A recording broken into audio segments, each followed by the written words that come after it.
that we're now carrying, but I think that is right sizing the budget. Okay, good, thanks. And then I'm following up on a question that Councilman Chapel asked. We've talked about the buildings that we're leasing space in. Councilman Chapel had asked about a look at those spaces that we own that we might be leasing out.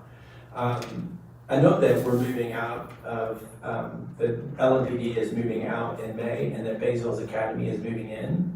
Will we be collecting rent from Bezos Academy? And if so, just if you could, I heard you say you get a list of the buildings that we're leasing out.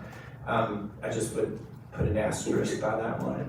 I'll have to check, honestly, I don't believe there's a lease payment. I think it's for them to provide services. The way the lease is written is they will utilize that facility to provide the preschool services that they provide, but I do not believe they're not paying us for that facility.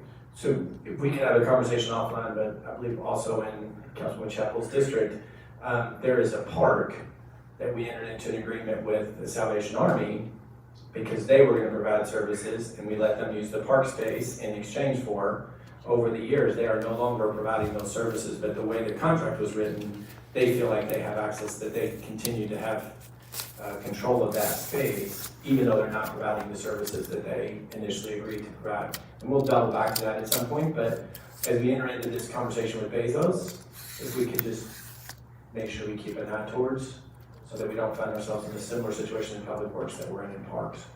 And that's not your problem for today, but just a heads up on that one. And then my last question for you, Councilwoman Chapel. Well, Councilman Kramer has my eye over here twitching with the mention of that property in Wyandotte Park. That is not my question. I think this is going to be my last one. There's $50,000 that's added to your budget for trainee and workforce development. It's a pilot that is going to partner with GCTC to provide training for entry-level staff that will eventually move on to skilled positions. The initial funding would allow for 5 programs, so that would break down to $10,000 per person. Are there any conditions by Louisville Metro or the employees to participate in the program? I think part of that would be, is there some sort of agreement for retention for X amount of time for them to work within Louisville Metro?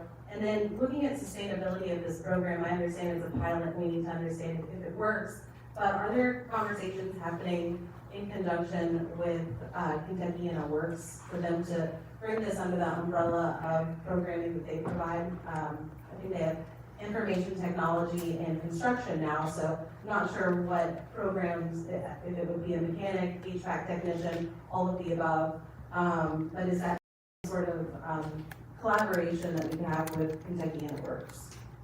I'm so glad you asked that question. I think it's one of the most exciting things for our group that's in the budget. So the intention, your first part of your question is yes, there would be some kind of agreement between the employees coming into this program that they would work with Metro for a certain time after receiving the training. We are really just in the infancy of developing this because we weren't sure if it was actually going to be funded. You know, obviously it still needs to pass this body before it's funded. But the intention is, I mentioned, we don't have HVAC mechanics. You read all over the papers that skilled labor is down.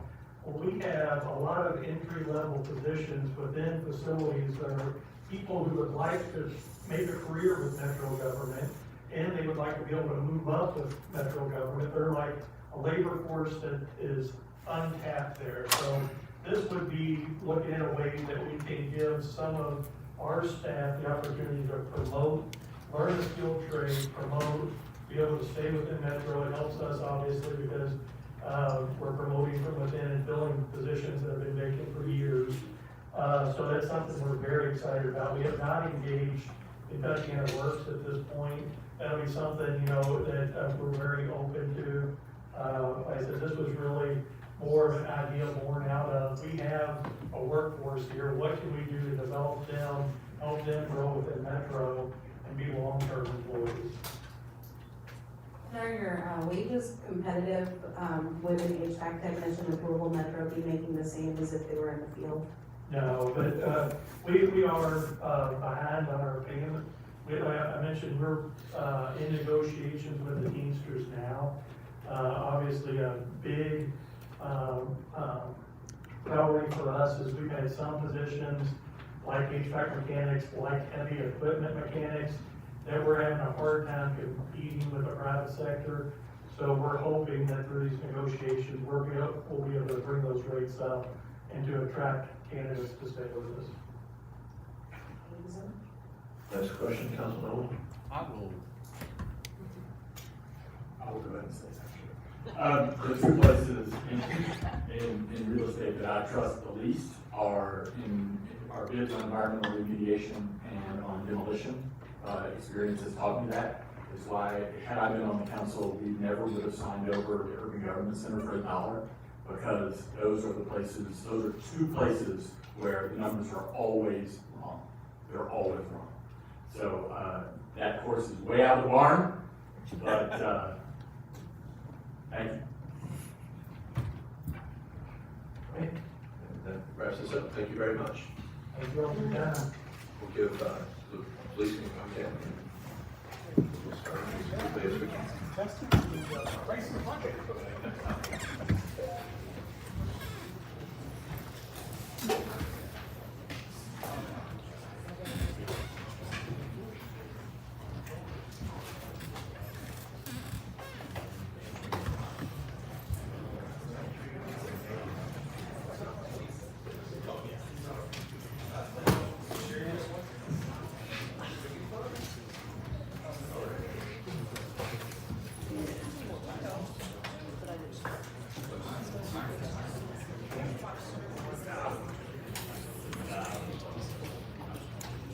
The lights of Kentucky Performing Arts shine on more than our shows. They illuminate a pathway of discovery for all throughout our Commonwealth. A pathway of creativity, confidence, possibility, of brilliance, inspiration, curiosity, and wonder. For 40 years, Kentucky Performing Arts has led a pathway to unite the Commonwealth around the joy of discovering the arts, and will continue to shine this light far into the future.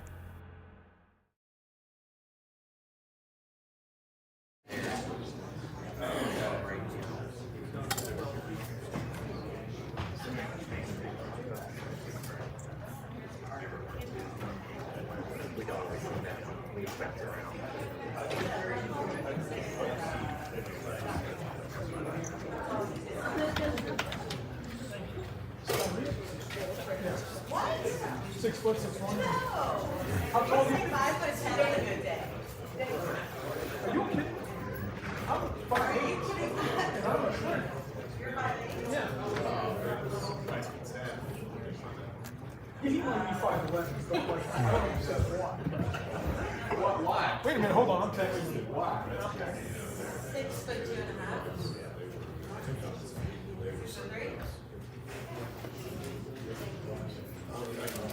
6'2.5". If we're getting that specific, I'm 5'7.5". Okay, I round up. I need every half inch I can have. Why are we asking? Her chair was low, she said, probably because it's backside. Oh, it might be the broken chair. I know if you're short, you need a taller chair. Yeah, like I always, the first thing I do whenever I get on the chair, I immediately hit the button to raise it as high as possible. Because otherwise it looks like a little kid in dinner date. Like, swing the noise.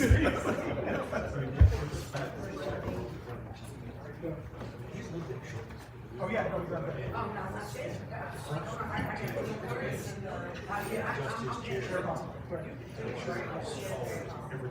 Yes, absolutely. It's the first thing I do. Because nobody looks at you. Nobody looks at you. But they see where you walk off the table. And I legitimately, if there are, but they have non-dynamic, those are static chairs you can't adjust. And they're for like, you know, if they're too short, I look to take it. So, yeah, no, I'm very sensitive. The other one is, they said right one for this. Okay. You guys ready? All right, let's do it. Welcome back. Rick Blackwell, Chair of the Budget Committee. With me today is Councilman Kramer, our Vice Chair.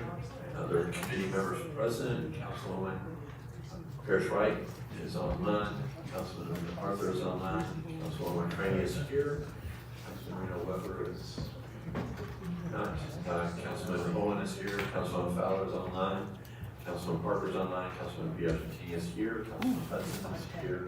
Also joining us is Councilwoman Ruth, and Councilwoman Hawkins, Councilwoman Chapel, and, I said Councilman South. Right. So if I get this unruly class next to me to settle in here, we'll get started. Harass me. Not a good thing to say with this. Yeah, probably better to say that when Public Works is in front of us. LMPDs, again, they will not be making opening comments. We'll start with council questions from the beginning. Just remind you that, as with all of these, actually, that we're starting with LMPD's $242.2 million proposed operating budget, $6.1 million capital budget, and you do have some of the conversions, the same conversions issues that don't allow us to make great comparisons between this year and the 2 years prior. Welcome, Chief. I want to start by asking a question about one of the changes in the budget. So last year, I was very excited. I think council members were very excited about the money that you put in last year's budget to enhance your recruiting strategy, about $1 million. I'm very excited. You're going to do lots of different things because obviously it's very competitive world. We need more police officers. However, this year's reduces, and it cuts it kind of in half. Well, not kind of, it cuts it in half. So we talked a little bit about the strategy and why we wouldn't need the full $1 million this year that we needed last year. Absolutely. Thank you. Good afternoon, everyone. So when we were granted $1 million. Can you just introduce yourself? I'm sorry, Chief Jackie Gwen Darwell with Louisville Metro Police Department. So when we were granted $1 million, definitely it was needed to get us on a path of greater recruitment efforts. And so in the grand scheme of things, we were able to provide the company that we were already using, Grant Tag, and enhance that budget of additional $250,000. They have been doing a phenomenal job in that space with more videos, more marketing that is targeting those individuals that we want to join our law enforcement agency to come on board. The other component within the funding was to develop a recruiting and community policing app. This recruiting and policing app will be dual purpose. Our officers will have the capability now that they're going to a call of service to not only answer the call of service, but take it a step further in order to continue to enhance and build community relationships by seeing what else is there, what additional need that the community partner is seeking or need. And so again, that's being developed, and we're hopeful that we can roll it out by the 1st of June. But in that app, they're able to also do some recruiting efforts. And so it's still, we're gonna help the community. We're gonna make sure that our officers are not just in and out, we're having conversations. But if they see someone that needs some food, they see someone that the lighting source is not really great, we want to be able to connect them with other nonprofit organizations who are doing the work and that which we support, and then link them up in order for them to provide those additional services. So I like to look at it as going beyond the call. But it's serving dual purpose at the same time. If we can ask individuals, are they interested in joining LMPD, do they have any other family members, then we're able to load in their information and go straight to our recruitment personnel, and they're able to get that information and keep it going. And so that money was well needed, and we're seeing some great dividends, but I will advise, because you all have approved the contract, and it is a good contract, we are hopeful and we're optimistic that we will be getting those individuals based upon the contract. And so again, we can take that reduction in the recruitment effort that was given to us last year, because we are hopeful that because of the contracts is in play, then we will get those individuals that we need. So it is a balance in that, and I approve that. Very good. I share your optimism with passing the contract, obviously, and hoping that leads to better results. I'm going to turn over to my vice chair, because I have I have to get another appointment, so it's nothing against LMPD, love you guys, but I'm going to turn it over to my vice chair. Councilman Arthur, I have you in the queue. I'm assuming that this was something you wanted to address? Yes. So I have a question about your budget equity goals. Congratulations on surpassing the goal of maintaining that 10% with minority vendors. For the next fiscal year, it looks like you want to increase that to 15%, but I'm a little confused because later in the equity impact statement, it says there are limitations on being able to engage with minority vendors. The goal was surpassed, you're increasing it this next year, but it also says it's hard to engage with them. So can you just make that make sense for us? Yes, sir, so the goal is to do better than we've done before. And so I gotta keep everybody in that mindset of, we can't just rest on what we did before, we gotta do better and see how we can increase that. So that gives you the 15%. But also what we're finding, we're running into, Councilman, is that the capacity of the minority vendors are limited to support LMPD. And so if we can get the capacity for some of our vendors up, I don't know how we can do that, then we'll be able to go to them and for them to meet some of our asks, and that's the reason why. We just need more minority vendors that have the capacity to service such a large department such as ours. In that same statement. I'm sorry. Thank you. In that same statement, you mentioned the racial equity toolkit being used to review policies and programs. Have you actually changed policies and programs because of that review with the toolkit?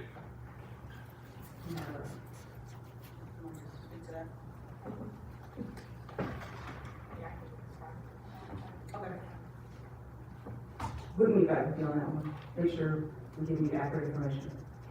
Thank you. And last question about the equity impact statement goals. It talks about the Hilliard-Heinz report. Recommendation 2.26 is about eliminating the execution of nighttime search warrants unless the court determines those are necessary. The status of this on the dashboard says under review. Could you just share an update or what's the holdup with that? Yes, sir. So while we're in the negotiation process with the DOJ, again, that's one of the action items that will be on the table for discussion. But we also too have another county attorney work with LMPD who will also to weigh in on those search warrant action items. So we can do best practices, but we are open to reviewing all of that, and that's a part of the negotiation process with the DOJ. So all that's going to take into consideration. Yes, sir. Understood. The ammunition budget was about half a million. It looks like you spent about $92,000 as of March. Could you explain why the proposed increase? And the same question could be applied to the weapons budget that hasn't been spent in its entirety as of March. You know, why is it being increased if we weren't even able to spend funding that was less than that? Yes, sir. So I'm gonna let Colonel McKinley speak to that, because she's over the training, and so she can just walk it down for you as to what that is and how the rollout for the department takes place and how we have to get ahead of the curve in ordering this equipment because we are a large agency and everybody is using more than likely the same vendors. She can speak a little bit more on it for you. Hello, I'm Emily McKinley. I'm the Assistant Chief of the Accountability and Improvement Bureau. So the question about firearms and ammunition budget, this is a frequent question in the budget hearings. And often firearms have been purchased, ammunition has been purchased, it just has not, the money's been encumbered, it has not hit the budget yet. So if you're seeing money that hasn't been spent, the purchase has been made, it just hasn't been attributed to the budget yet. And we do plan on, continuing to purchase firearms and replacing firearms for our officers that we staff and hire.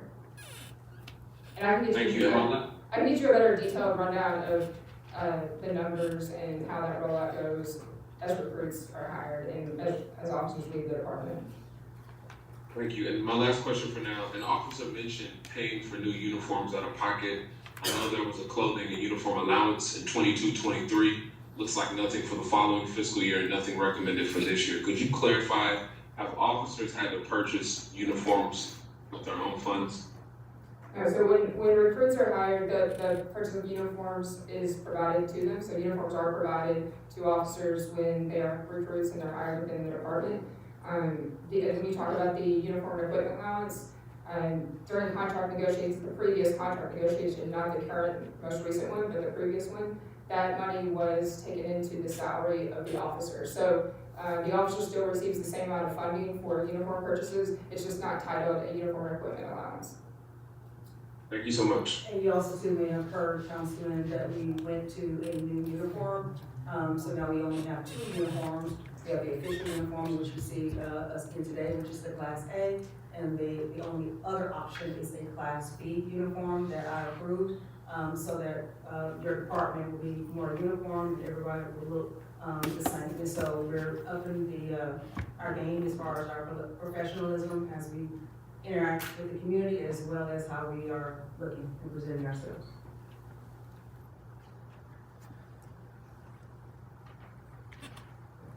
Councilwoman Hawkins. Thank you. Hey, thanks for being here today. I have a few questions. There are 2 different item lines of miscellaneous equipment. What is that equipment?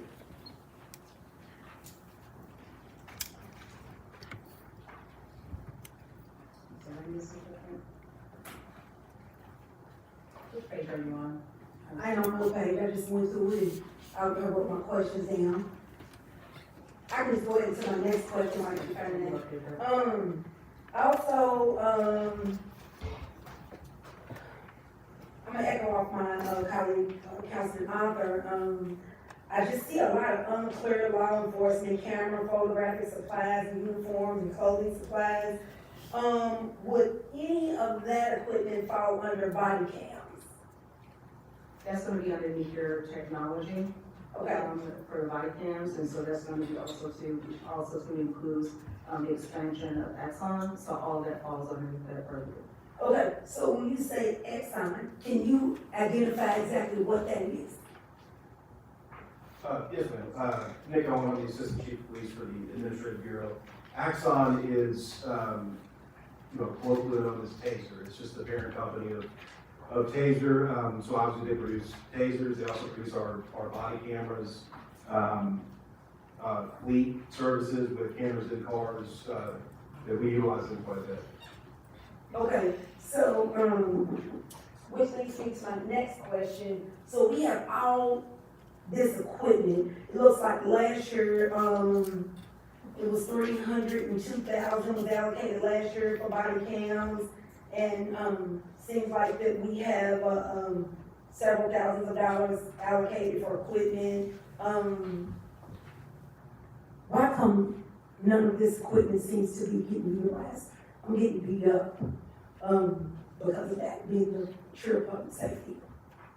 If, you gotta help me help you. We can't fund, thousands of dollars of equipment that's not being used. So I'm gonna need some clarity. Are we talking about, I guess for the equipment, are they speaking towards our body armor? I mean, what are they speaking to? I'm sorry. Just any equipment that taxpayer dollars are being utilized for, it has to be utilized, or what are we buying it for? Body cams, any of that, we should never hear, well, body cam was not on. We should never hear that. That's what we purchased those items for. So, I just wanna, either we won't fund them, or they'll start getting utilized. Cause it seems to be that it's, again, like I said, help me.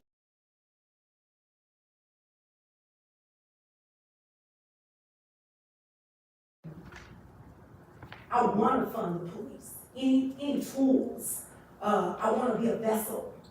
I can't be a vessel, I can't give an answer, if all I'm getting is excuses on, and I can give my constituents is excuses on why they're here, well, body cam wasn't on. So, I'll give y'all money you want, but, some things are just priceless. And body cams not being on is one of those things. So, all right. So we do hear, again, we can never roll back not having body cameras. That's a space we, LMPD can't do. Because again, it goes with the transparency, it goes with working with the community and building that trust. And so those deficiencies of individuals not having it on, again, it's one of those things we need to address, and we will. But I submit we can never go without that utilization of that piece of equipment. And we're in a space now that we are supporting and want to support other agencies who are behind the curve from not getting them. And so again, we encourage that because it is needed, and that's the space that we're in now.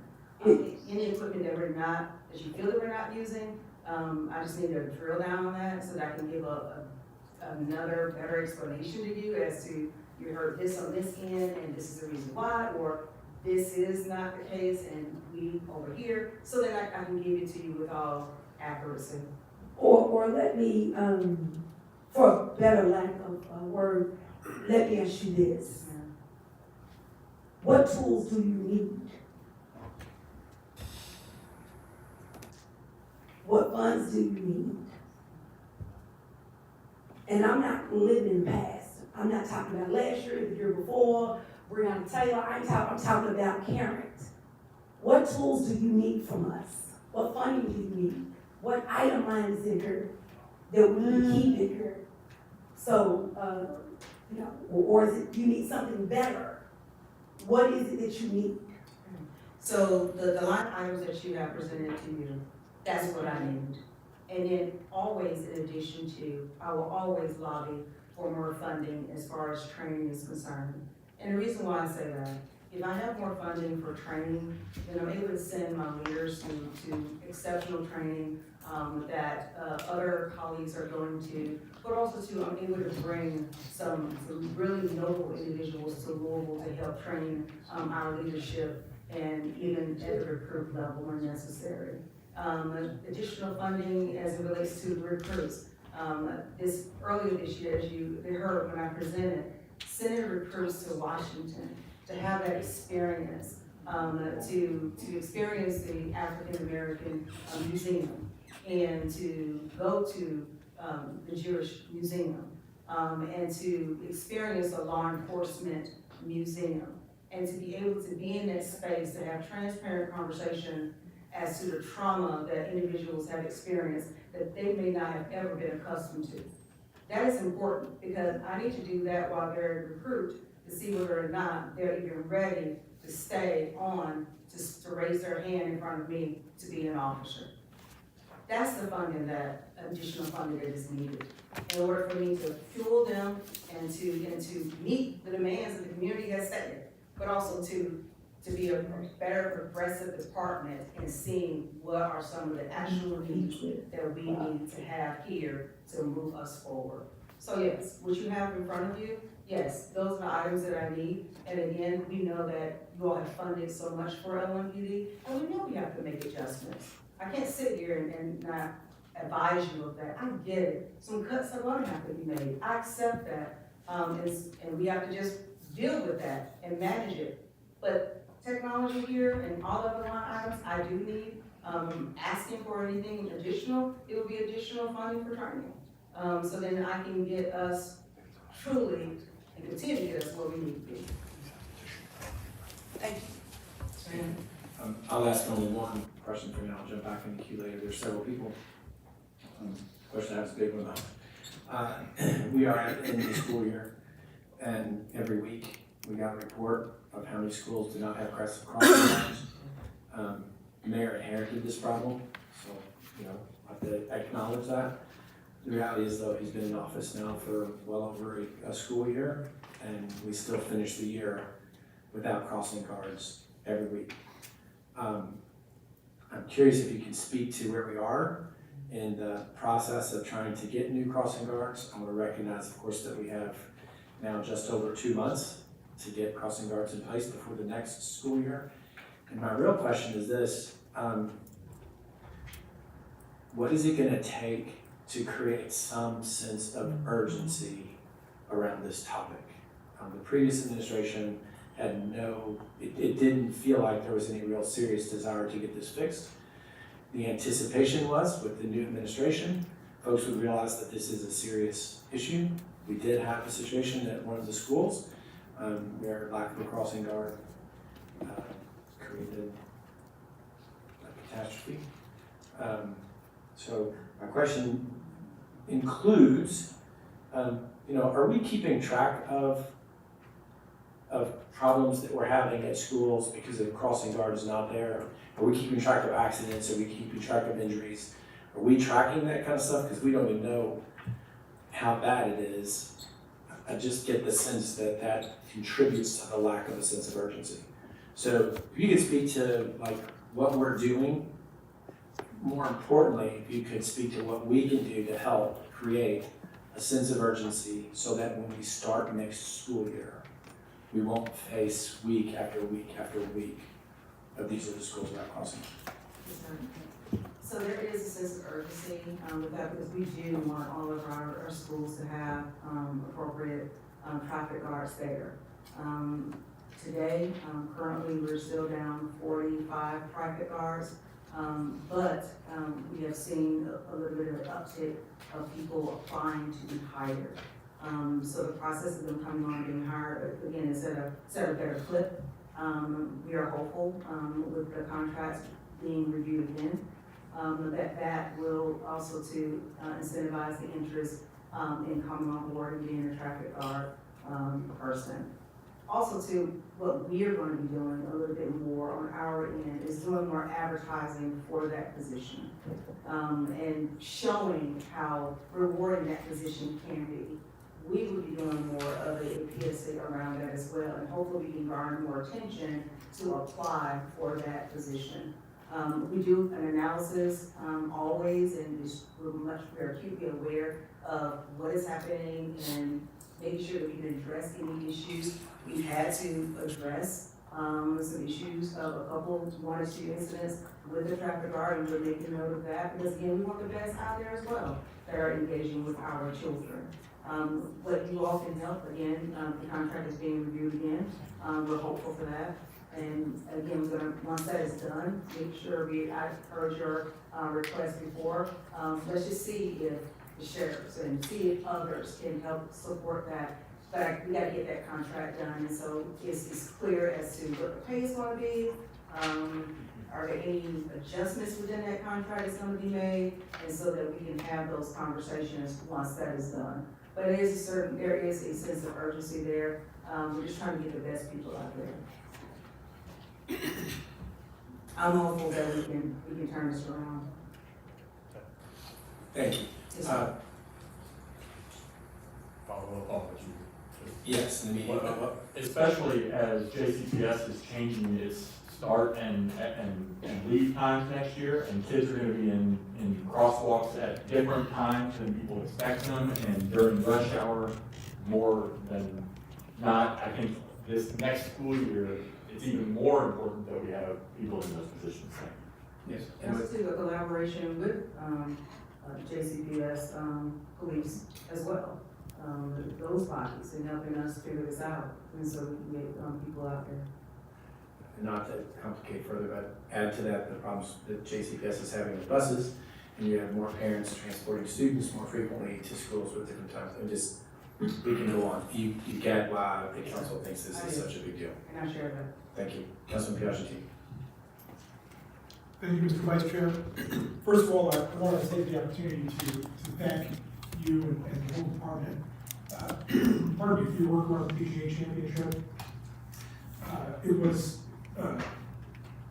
probably great to see the Army of LMPD officers that were out there. We don't get to see it as many in the 8th Division, certainly in Shuffleford Road Board Command District and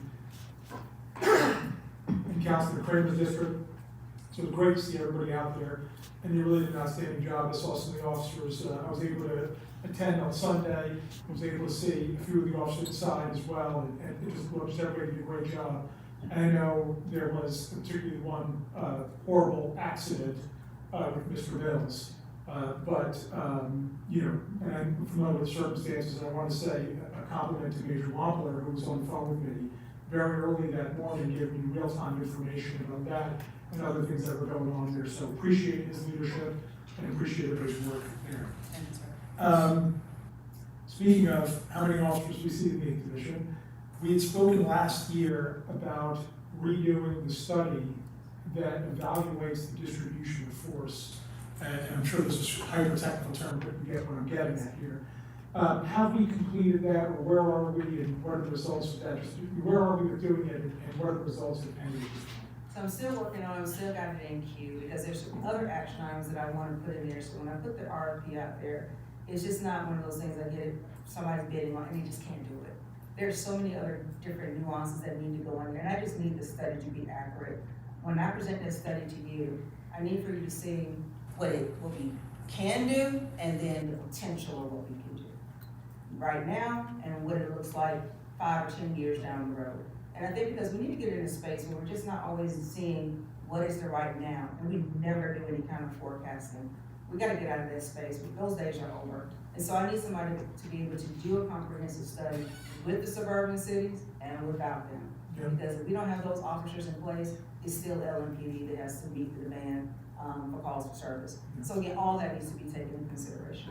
Excellent point. And again, a 10-plus year outlook would be, I think, the right thing to do. So thank you for bringing that. And then one other thing, last year's, this current budget, there was $2.3 million. There were 33 new positions related to training, search warrant review, civilian investigators, technology-related positions, individuals to help solve violent crime cases. I think some of this is related to, right, some of the improvements, getting in front of the whole DOJ thing. And then some of this is just, I think, good management of LMPD, of course. What is the status of filling? I mean, I certainly see that we have made progress in filling positions, and we're getting, we've seen an increase year over year. That's great news. We're still 100 officers short of where we were 10 years ago. So, you know, we're not there yet, but were we able to fill these positions, and where are we with executing some of these priorities? Yes, sir. So those positions were needed positions for last year, and appreciate the funding. And now a few of those positions, I will be looking at reclassifying them and or absorbing them because of where we are right now. And so your compliance director, we have 2 of those. Now we're ready because we're in the negotiation process with the DOJ and we see where we're going. Those now can be advertised to be ready to be hired. So again, some of those positions it's a careful strategy. Are we ready right now? We need them because we're ready to pull the trigger, and now we are. And so, but those are needed positions. There's some positions that I will just look at and say, you know what? We don't need this position anymore. We can just abolish that. But these we do, or reclassify them to other positions that I need. Civilian investigators, there are some positions within our personnel allocation, but now since the state has put into law, as you know, Councilman, that we can rehire civilian investigators who were former homicide investigators. Guess what? Now I can take those positions and reclassify them to civilian investigators because now they're already in a position. Just rename them, and so I can get those individuals hired to get to the homicide unit because it's violent crime. So that's what I'll be doing right now as far as looking at where we are, how to reclassify some of those positions. But all of those positions have been advertised and filled. Thank you. Yes, sir. Thank you. Councilwoman Ruby? Thank you. I want to start, I've got another question about the body cameras.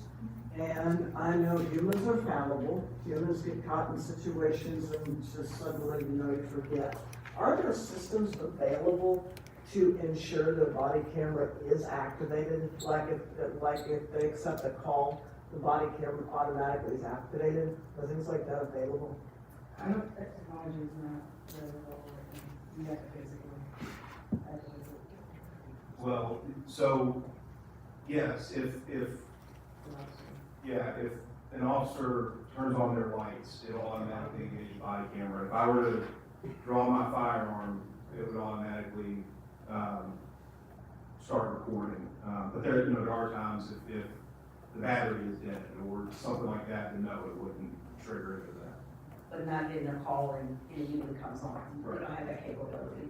So the lights have to be triggered, then the body-worn camera is activated. Just like you said, it's stopped, and then the signal sidearm pulling the weapon out is activated, but just to get a call, it doesn't automatically come on. Okay, so do you have, trainings in place to ensure that this is practiced on a regular basis? Just, I mean, like practice, let's practice this. Make sure that you know when you do this, you need to do that. All of our officers are very, they should know policy. Again, like you said, they're fallible. We have some incidents that officers are not activating or they get activated or they miss it and just forget. And then we have to deal with that. And that's where it comes to, for our commanders and supervisors to have that conversation, that this is a notable infraction and we just gotta address it. But all of our officers are savvy, is making sure that they know how to utilize that body-worn camera footage. Can we put our additional roll call training on it? Absolutely. As a reminder, absolutely, we can do that. Those nuggets of training, they can go out as bulletins, don't forget. Put up a bill, put up a sign in the division. We can do that, don't forget. As a trigger to ensure that people are just continuously thinking about that this is a part of your equipment and that we expect you to use it. Thank you. Okay, I'm gonna go on to something completely different. Okay. Okay, I was looking at the budget for vehicles. And it was noted that the budget is decreasing, which brought a question to my mind. Have you looked at eventually getting electric vehicles, EVs? They're lower maintenance, the fuel efficient, the energy efficiency is higher, the acceleration's better. Have you guys looked into bringing those into your fleet? We have not, but we're open to it, and again, that's some of the cuts within, again, those notable cuts that need to be made to all departments, and, for our vehicle, budget to be shorted, $5 million plus. But that's, again, I'm confident too, that we run into just mayor and council, I really need funding for additional vehicles, that I will make that request. But we can explore, electric vehicles, we can explore that and just see how that would fit us, in modern day. Yeah, long term, the operating expenses are less on them. Okay, another question that came up, as mentioned on the report, was the rape kits. What does the backlog look like on rape kits right now?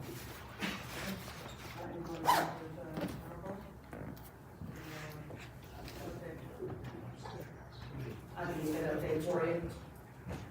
get that update for you. But however, the funding, in addition to funding that we're asking for our DNA is being utilized for, processing evidence as it relates to our violent crime and homicides, and also to with our sexual assaults. That funding is so needed in order to outsource, to DNA International. And on that note, while I'm there, I brought two of my, three actually, commanders, and I really wanted the council to see Lieutenant Skaggs is our homicide commander who is working on the homicides and moving this troops through, and then Lieutenant Lacefield, who works our non-fatal shooting squad as the commander there and moving those detectives in the space that they need to be in, and then Lieutenant Willen, who is our helicopter unit commander. And so I just wanted to highlight their efforts, bringing with me because they're doing an exceptional job, and with that funding for DNA International, it is so needed for us to get this evidence processed and get it back so we can bring some closure to some of these families. Thank you. One last question I wanted to ask about shot spotters. How many of those are deployed right now? So we have 12 square miles that are currently supported right now, and they're in divisions 1, 2, 4, and 6, and which is a total, it is 70,000 per square mile that is being funded currently. So we're looking at $900,000, and so that is square mileage. The second is 2 contracts in place. The first contract was funded the first division, second and fourth, and then the expansion to the 6th division was sponsored with ARC funding.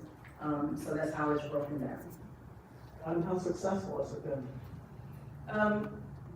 It has been successful in the alerts and for our officers, going to runs and collecting shell casings, but it's very expensive. And so right now we are reviewing whether or not we need to renew, one of the contracts and just really focusing on what are the most needed, 6 square miles that we need to focus in on, to help us with, those alerts, those gunshots that are coming in to alert us. We're in a space now that we really need to make sure that we're looking at all of our contracts and making sure that we're getting the best price possible. And that is it. And if you're not, we need to go back to the negotiation table and see how we can get into a better space. And so I am going to adjust it, to look at our 6 square miles, at a conversation with ShotSpotter as it relates to that. And see, and also see what explore other technology that is out there as well, that is similar, that can possibly help us with those alerts.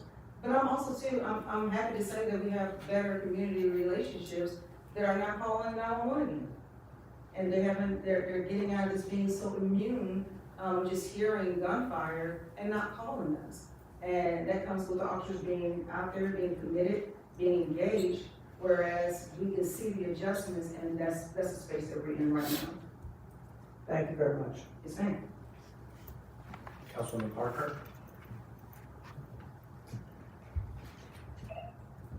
Yes, thank you. Go back to my questions. You've got some decreases in revenue receipts, in operations and events. Can you explain those?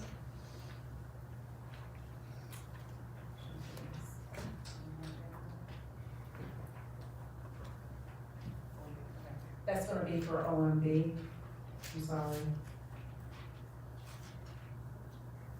Okay, and then, there was about 10 federal grants, that you received last year and maybe the year before, but they're not coming this year. I think they were in things like traffic, capital, and programming. So how, are we just doing away with that, or how's that going to affect your operations? So those grants would be falsified.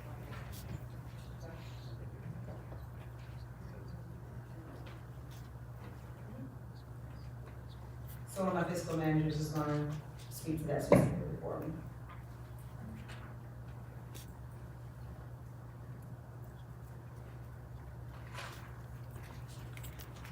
Tim Gray, LMPD.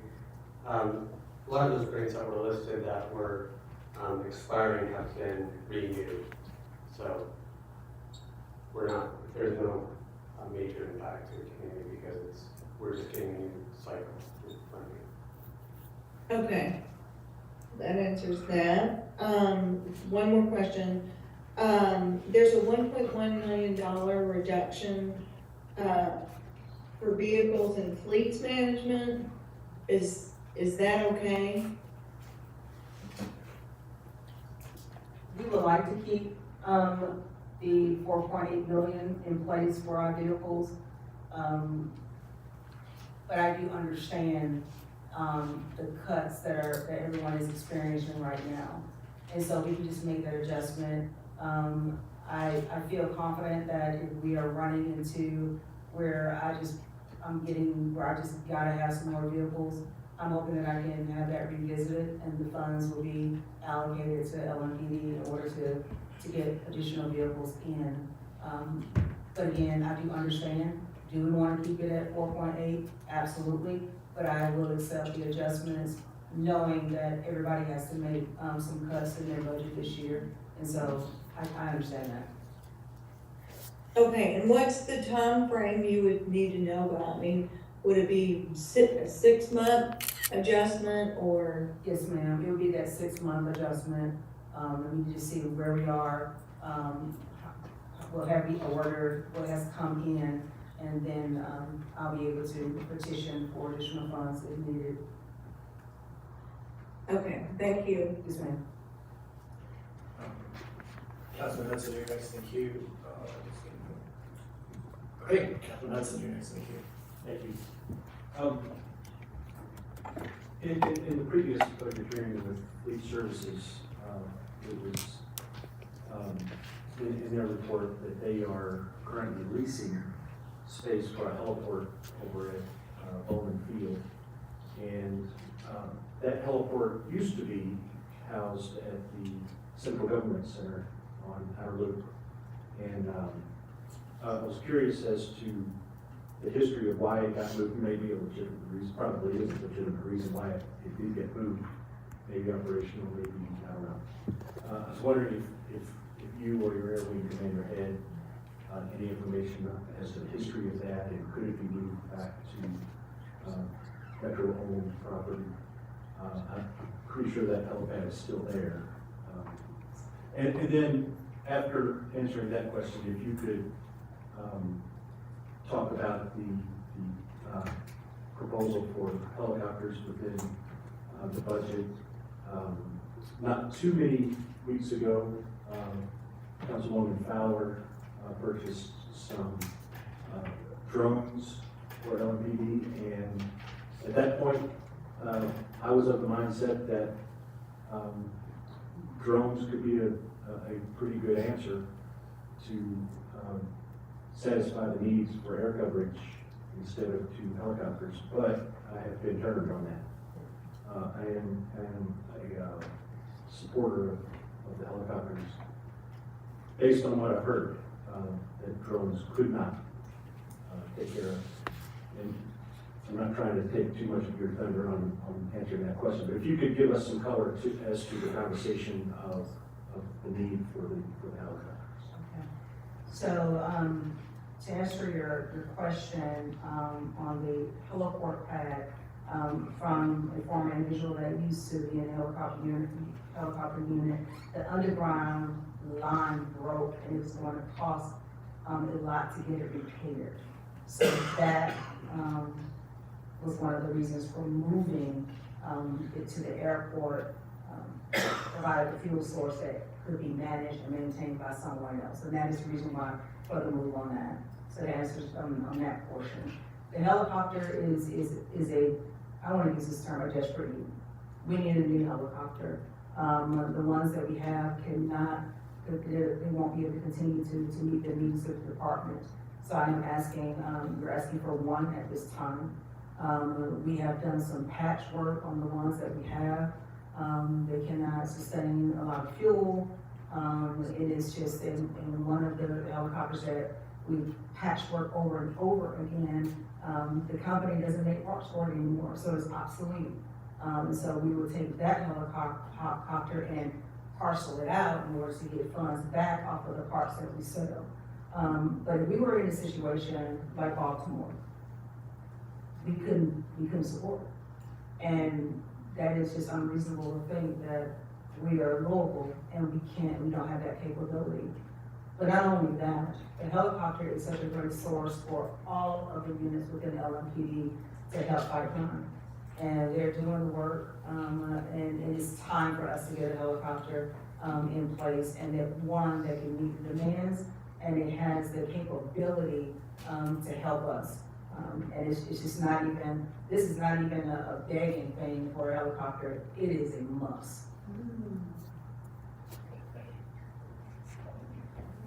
Councilwoman Paris Wright.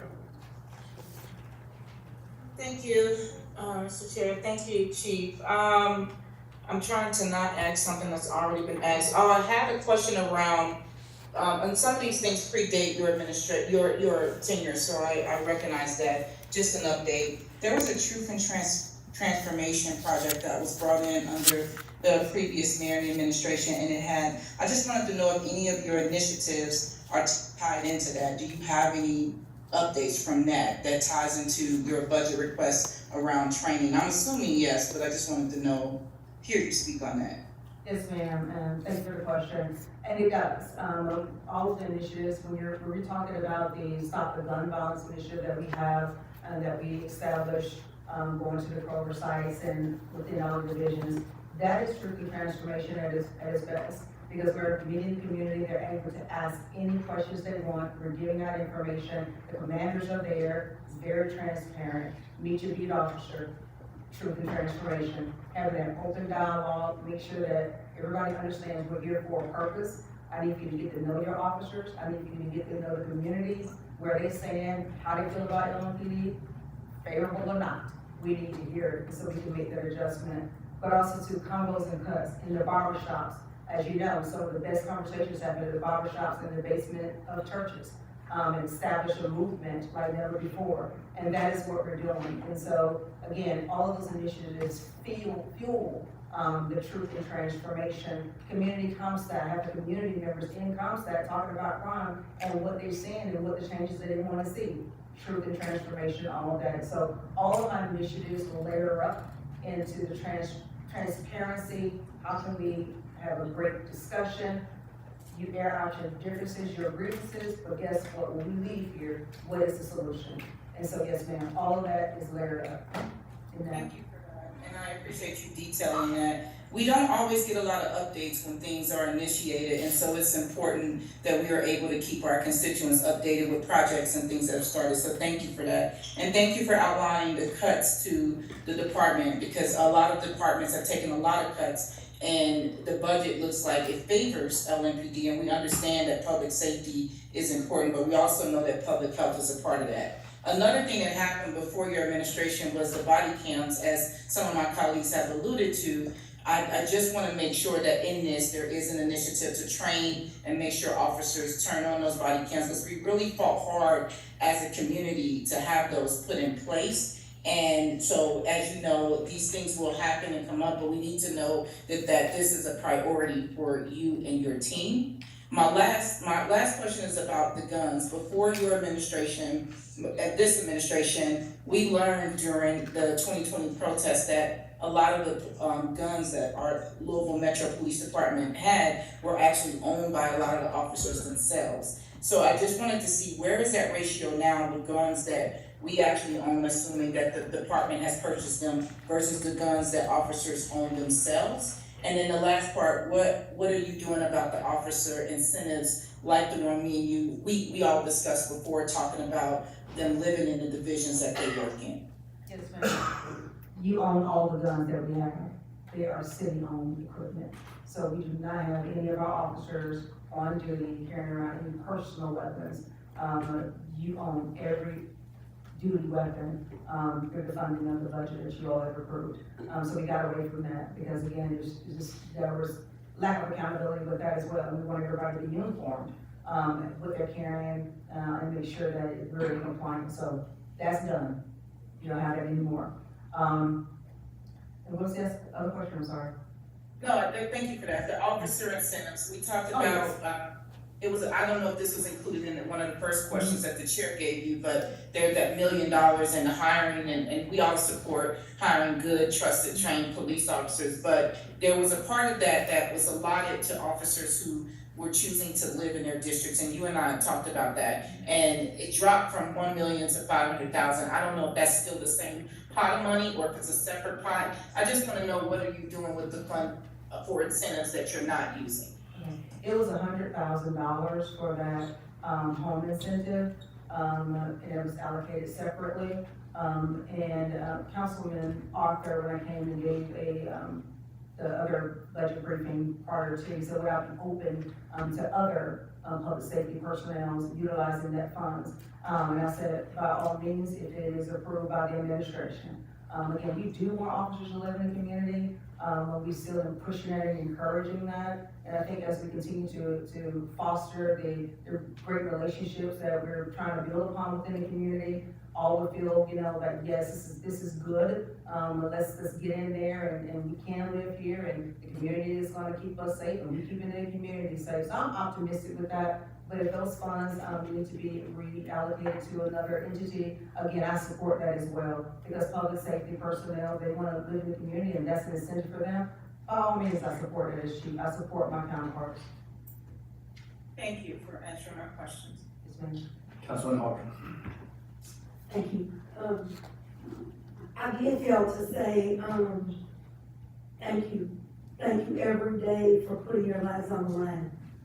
We depend on you all, and we need you. And sometimes, you know, the community loses sight of that. And every day you put your lives on the line, so I want to say thank you for that. My next question is, Major Rivera. Major Rivera? Yes. It's not, sorry. No, he's gonna be here, sorry. So, he's over in the major crime unit, correct? He's over major crimes, yes, ma'am. Okay, right, okay, so, is the crime scene tax under your department, is they budget somewhere in here, or they a standalone department? They're underneath our budget. Okay, so, which leads to my next question. It's very concerning, and I also definitely wanna follow the mayor's, initiative to, appreciate our departments.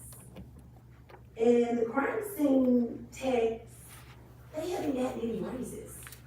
And it says that I don't think that they got any raises, and they go to every murder scene before anybody else. So I wanna know, that is a huge concern. Not only is it a huge concern for their salaries, but it's also a huge concern for, you know, making sure that their mental capacity is where it needs to remain. As our homicide rates go up, you know, when they hit that scene repetitiously, they see bodies every day. And I just, you know, I just wanna make sure that, you know, that they're getting the compensation that they need. They're continuously getting the mental services that they need, so they can continue to be great for the community and the population that they serve. Absolutely, and thank you for that. They do a phenomenal job. And going to crime scenes and seeing some of the most gruesome things, is daunting within itself. Let me address the mental health. They can go to the wellness center as well. Those services are afforded to them. Again, we'll ensure that they understand that if it is missing in translation somewhere, and if I have not clearly communicated that, it is open to them to utilize those mental services. If I have to bring in a trauma specialist, for them, I don't mind doing that as well, so they can have another, level of debriefing, so we can address that. But they do, get raises, and so, I think I'm missing a little bit in there, but one of the concerns that I did hear is that, some have petitioned for hazardous pay, so that maybe some of that there. Again, that is another level of trying to explore what that looks like, but that may be, some of what you're hearing as well, but I need to deal with it. Okay, yeah, because I know that, LMPD got a raise, right? I would love to see in the budget that the crime scene tax get raises. Yes, ma'am. I would love to see that. Yeah.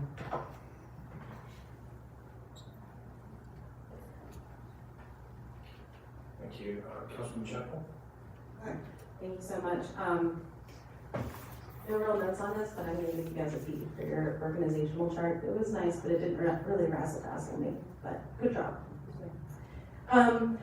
So there's $4 million in the capital project budget for new helicopters, and I think that we've talked about this a lot, but I was wondering, what's the resale on an old police helicopter? Is it more fuel efficient, and will the new one be more fuel efficient? And it sounded like you said you're only asking for one at this time, so can that amount be decreased to 2 million instead of 4 million? No, ma'am. So that one helicopter, truly, I was able to reach out to that company, Lieutenant Carl, reached out to the company on my behalf, and I told them exactly what we need to be able to pay for that helicopter. So again, we need to negotiate that down, because again, we're just in the space that we're in. But that is the going rate for a helicopter. It's a very expensive, piece of equipment. But I think it would behoove me to have Lieutenant Willen to come on up and for him to speak to the resale of a helicopter. What does that look like? The fuel, the lack thereof, and what we're exploring, because he is the commander. Sure, and also who buys that? Is it another, like a Podunk Police Department that's okay with a broke down helicopter? I'm just very curious. I'm Bert Lyon, Lieutenant with the Special Operations Division. So for your first question, you talked about resale of a helicopter. It would be, so from what I understand is OMB would negotiate the sale of it. We would have to do a surplus requisition for it. Our maintenance facility gave us an estimate of about $650,000, depending on the buyer in the market. Has it more fuel, will the new one be the same model, or is it? No, the new one will be, it'll be a different model. It'll be a little less fuel efficient because the engine's bigger and it's a bigger model. So the current one we have is not, as the chief said, it's not manufactured anymore. So the parts supply for the engine and the helicopter itself is very, very limited. So the parts are becoming more expensive. Right now, it's been sitting in maintenance for 3 months for a $60,000 part that they can't find. So compared to the fuel will be a little more because it burns a little bit more because it's a bigger helicopter, but the maintenance cost will kind of come out to be a wash. Thank you. That's it on the helicopter. I've got a couple more.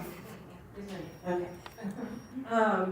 What's causing the auction and tow lot revenues to decrease from fiscal year 23 to fiscal year 24?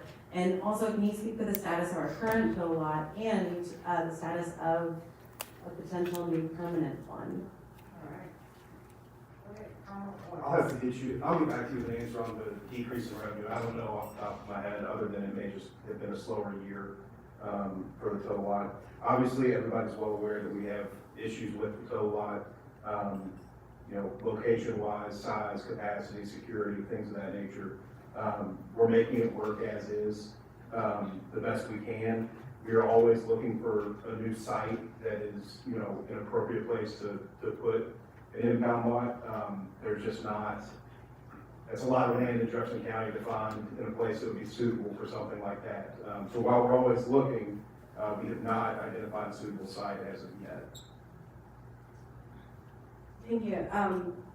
Your computer software renewal with Axon is increasing by $3 million for a total of nearly $8.5 million. What attributes to this increase, and also how often is this contract renegotiated or put out for bid? Because it shows that this is a multi-year contract, and so given that it's going up by $3 million, are we to assume that next year it will also be $8.5 million, and how long will it stay at that rate?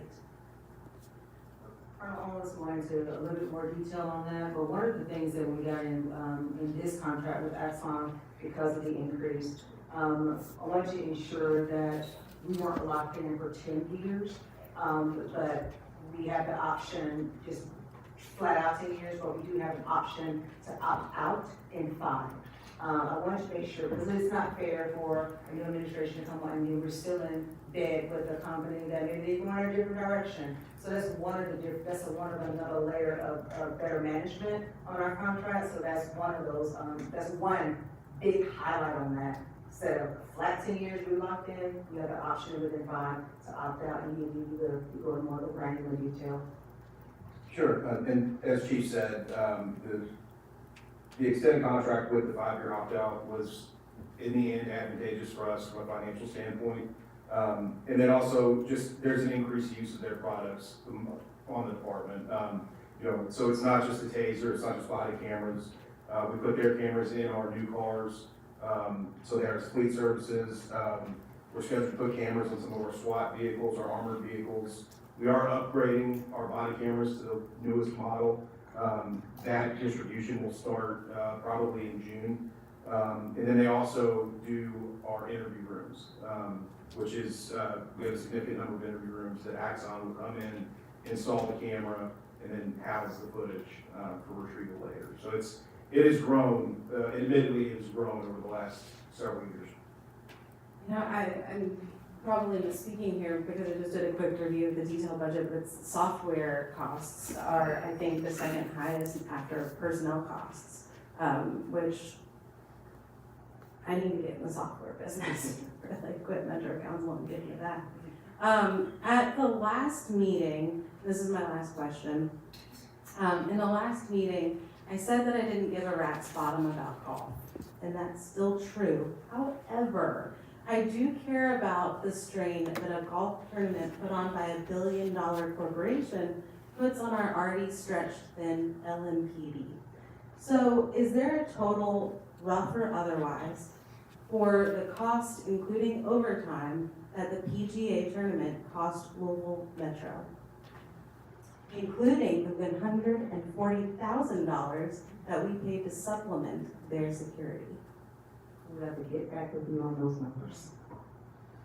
And are there any other obligations that our current mayor or former mayors have made that lock us into a situation like this that we need to anticipate in the future? Not to my knowledge. Outside of church towns? Yeah, outside of that, but it was an 8-day, all work day, schedule for PGA. Again, making sure that, you know, everyone had a great time and enjoy our city. And it does come with a cost, but I do not have those numbers for you, but we can provide it. Thank you. Yes, ma'am. Councilwoman Ray. Okay, one last question. Councilwoman Chapel already asked you about the tow lot, and I'm just gonna say, why doesn't anybody buy up an old big box store? There's a big paved lot, there's interior space that you could put vehicles that you need to do that with. Why hasn't anybody considered something like that? We'll consider it ready. Yeah, thank you. Okay, I'm done. I know Councilman Owen has left their knee was in the queue, but I'll take him out. Back to I was gonna follow up on the tow lot question. I appreciate the question, you know, when do we anticipate actually having one? I realize that's an ongoing concern. Is the revenue being generated by the tow lot covering the expense of the tow lot?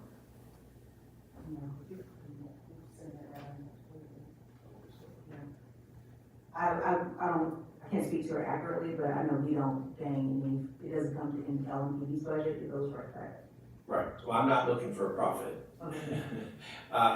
But I would like to think that as we're charging fees, and largely it's insurance companies, I don't think most people realize, but we pull cars in off the street after an accident, the cars are very often totaled.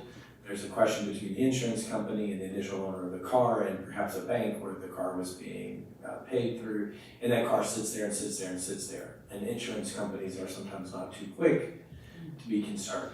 I know we charge a fee every day, and ultimately, we get that back. I'm just curious if our fee structure is such that we're actually, again, I'm not looking to make a profit, but I wonder if our fee structure is such that we're getting, you know, close to parity with what we're charging versus what we're receiving. And then that may be a question for OMB, I don't know who that's a question for, but surely someone has a sense of how much we're pulling in, how much it costs. So it's pretty straightforward.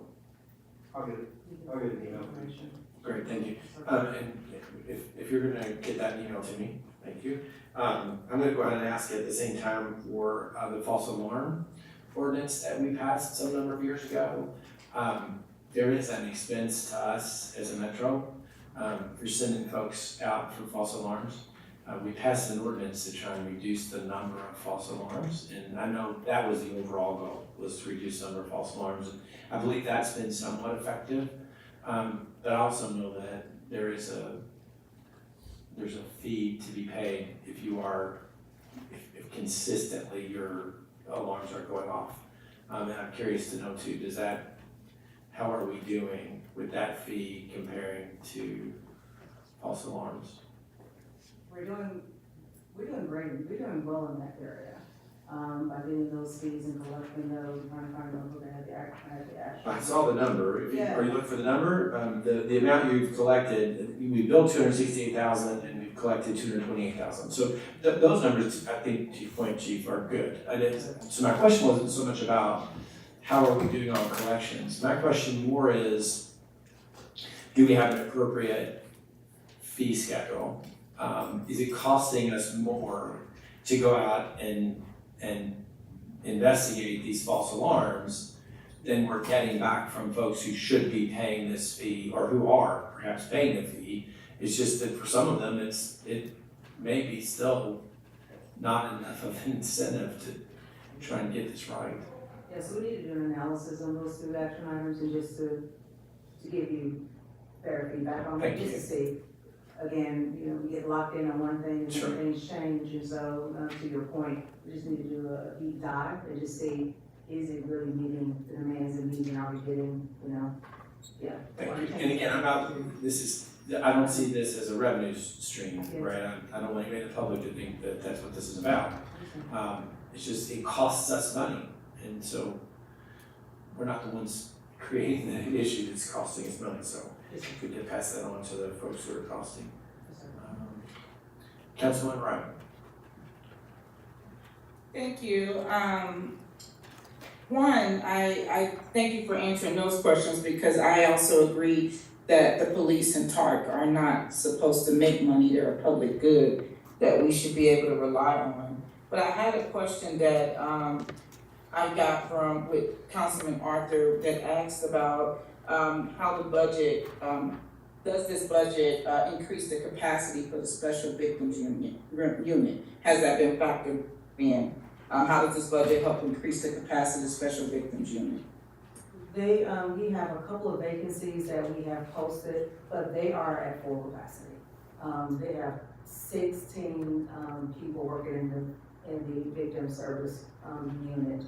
And they are doing a great job, but they are at the capacity they need to be at. Yes, ma'am.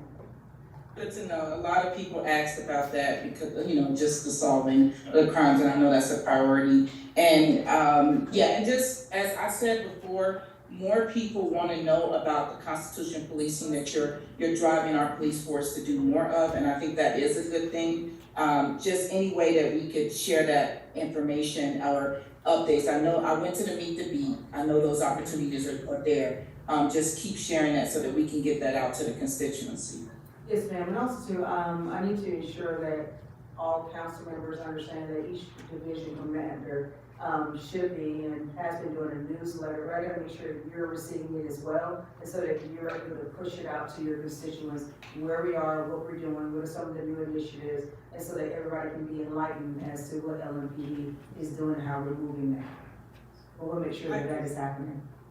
Yeah, and Division 4 did a great job with my follow-up after our ride-along. They sent out where the division maps are, and people in our advisory board have been asking that. We would also like every community building meeting we go to during a month are asking to meet the different divisions and the different leaders. So it doesn't have to be the leadership, but they do want more of them to come to our community meetings. For instance, I just went to Hallmark's 2 weeks ago. Well, a week and a half ago, and they would like somebody from that division. I think, well, he was there, that guy was there. But every community meeting I'm going to are asking for division leaders, because folks are not understanding what's in, what division that they're in. So the maps has been very helpful. Yes, ma'am, thank you.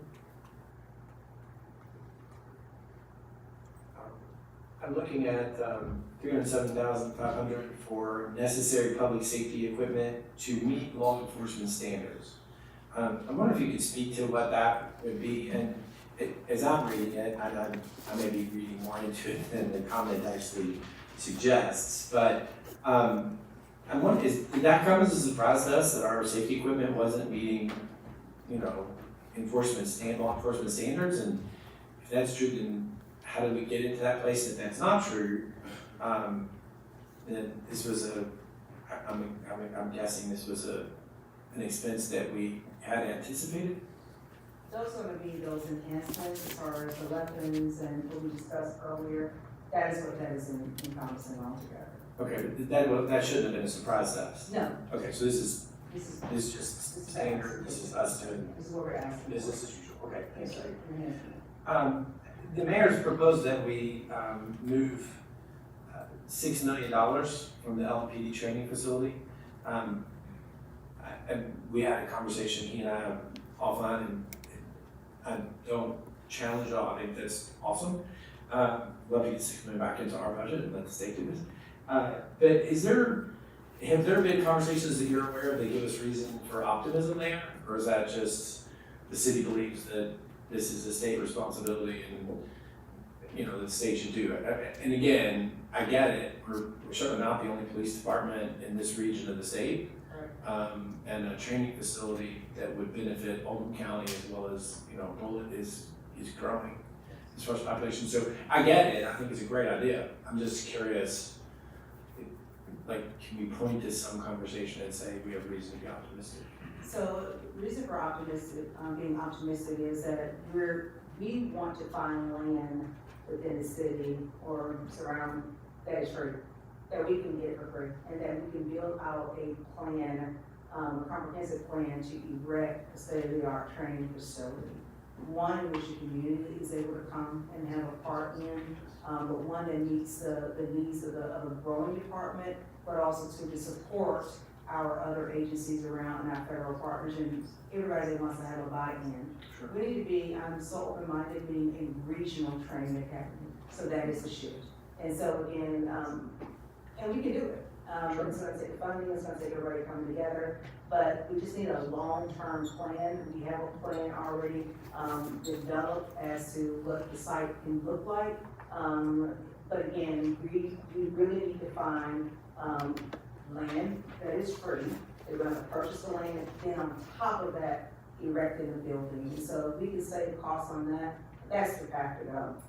That's the route to go, and then take in phases. Yeah, even outside Jefferson County, I mean, as I understand it, right, again, I think it's a great conversation. Even outside of Jefferson County, as long as we don't go too terribly far, and land certainly outside of Jefferson County would be less expensive, should we have to purchase it, would be considered less expensive. So again, I love the optimism, and I love that the concept. I'm still listening for, other than us, you and I, because we both think it's a great idea. The mayor, who first brought it to my attention, thinks it's a great idea. Other than us, where is the reason for optimism? Now, we heard from County Judge Executive in Oldham County. We heard from, you know, state representatives who said, hey, I think this is a great idea. As a federal senator or a congressman said, hey, I think we can get you federal dollars for a regional. Is there any conversation outside of we think it's a great idea that gives us a sense of optimism that we should be able to move this $6 million? So yes, so Sergeant Logan was actually here. And so we've had some tentative conversations. Could you buy into this? Would you? And the answer is yes. Okay, thank you. So I'll wait for the sergeant to come forward, and I appreciate that we are where we are, and I know as you come forward, and this is a public venue, so I'm not asking you to, you know, share any, you know, conversations that might jeopardize moving forward. So I get that. Let's get that on the table right away. Yes. Go ahead. Thank you. Yes, Sergeant Billigan, LMPD Street Planning. I mean, we've had conversations with numerous agencies in regards to the interest in what this would be. Talking with our own training facility, we train multiple agencies as it is right now, so there is a need for this within this area. Talking with DOCJT, they have interest in it. So, I mean, there's a lot of interest that, you know, we could get this up, yes. Good, and no one's asking for hard, you know, this is when, but you've been with the department for a while, you've watched as we try to procure things. Right. And again, I'm not asking for hard facts, but just a sense of about what you think it would take. Do you see this going through the legislature in, say, the next session or 2 sessions? Do you see us getting help from the feds? And just, you know, rough guess. It's really my ballpark. I mean, like I said, we've had a lot of conversations with numerous agencies to include the federal partners that we have in the area. We've talked with Director Jillick of DOCJP, and again, he's had a lot of interest in getting that pushed through for us. There is a great need. As far as it happening within this year or possibly next year, I would love to see that happen. I would love to take that on. but I can't make a guess as far as what that looks like. Okay, okay. And I mean, you can understand the hesitance to take $6 million out of the budget for a training facility we all agree we need. Sure. Right? Without some sense that, this is likely gonna happen in the not too distant future. I'm happy to hear you say, I get not this year, but I'm happy to hear you say, the next couple of years as opposed to like 10 years from now. I don't think any of us are, I can't speak for everybody. I'll speak only for Councilman Kramer from District 11. I am not interested in waiting 10 years to start work on a new training facility. I think we have an opportunity, we need to act on that sooner rather than later. And I think the budget should reflect that. And I would say, and I'll plug in, the greater need right now that's pressing your department is this helicopter. Getting this so that we can continue to serve the community as a whole. That is the pressing need. We must have that piece of equipment as we continue to work out the training facilities, future and what that looks like. But those are pressing needs that we have right now, and again, we can't wait. Because again, I need that helicopter on the ground like today. Yes, sir. And the $6 million won't put a training facility on the ground next year? No, sir. Thank you, I appreciate your candor. And then just one or two more. I'm looking at the shot spotter detection system that you've spoken to most of it already, and license plate reader as well. I'm gonna ask you a question. I don't expect you to have the answer in front of you tonight because it's not something I would ask you to bring, but as we contemplate, budgetary implications for those two pieces of technology, I'd be curious how, data specifically, how effective those two technologies have been. How many runs have we made as a direct result of ShotSpotter? How many times have we actually found evidence, collected evidence at the scene? How many times have we, found victims that otherwise may not, have received emergency care? Because to your point from earlier, it's difficult getting folks to call the police. And then there's a variety of reasons. We can have that conversation offline. But ShotSpotter does attract attention that is necessary, that wouldn't be drawn otherwise. So I'd be curious to see the data around that. And then again, the same thing with the license plate readers. I'd be curious to know, as we plug in, this is what we're looking for, how effectively is that finding what it is that we're looking for? And just if you could get that to us. Yes, sir. Great, thank you. I don't see anyone else in the queue. I know we were scheduled to 7, but I don't see a reason for you guys to hang around if no one else has questions. So I will conclude by saying thank you very much for the great work that you continue to do. We appreciate you being here tonight, but more importantly, we appreciate you being there every day, all day, taking care of us and making sure that we're safe. So thank you again for all you do. Thank you so much. Thank you, sir.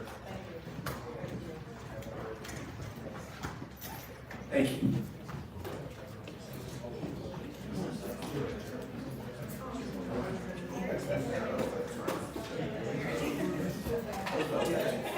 Our next budget meeting hearing is tomorrow at 4 o'clock, and it is Office of Resilience, Community Services, and External Agencies. So with that, we are adjourned.